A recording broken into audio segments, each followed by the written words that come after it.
तर आज आहे हरतालिका पूजन आणि आम्ही गेलो होतो वंदना काकींच्या घरी. काकींनी ॲज युजल मस्त सगळं सडा रांगोळी करून मस्त पाना फुलांच्या रांगोळ्या काढल्या होत्या. तर नेहमीप्रमाणे आम्ही इथं एकत्र भेटतो, प्रत्येक वर्षी सगळ्या एकत्र येतात, छान अशी पूजा करतात. पूजा देखील काकीच बांधतात. प्रत्येकीच्या घरी युजली आम्हाला बांधणं शक्य होत नाही, त्यामुळे एका ठिकाणी आम्ही ही पूजा आटपून घेतो, मस्त एन्जॉय करतो. सगळ्याजणी नटून थटून अगदी आलेले असतात. थोडा वेळ एकमेकीबरोबर स्पेंड करतो आणि बाकी फुगडी झिम्मा वगैरे हे हॉलमध्येच आमचं रंगतं. तर सगळ्यांनी मस्त असं झिम्मा फुगडी वगैरे म्हणजे बघताय तुम्ही, खेळलो आम्ही थोडा वेळ, म्हणजे कामं आटपलेली, त्यामुळं मस्त वाटलं एन्जॉय करायला एकमेकीबरोबर. हे आमचं प्रत्येक वर्षीचंच रुटीन ठरलेलं असतं. सगळ्या म्हणजे खूप खुश असतात.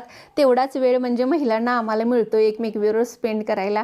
दुसऱ्या दिवसाने कामाचा व्याप असतोच, पण त्यातूनही वेळ काढून आम्ही हा वेळ आमच्यासाठी मस्त एन्जॉय करत असतो. तर नंतर थोडं फोटोशूट केलं, सगळ्या आनंदात होत्या. बाकी वंदना काकींच्या सुनबाईंचं नवीनच लग्न झालं, त्यामुळे ओटी आणि नंतर हे आमचं थोडं असं तसं काहीतरी चाललेलं असतं एन्जॉयमेंट. तर अशी झाली आमची पूजा. तुमची कशी झाली कमेंटमध्ये सांगा. चला बाय.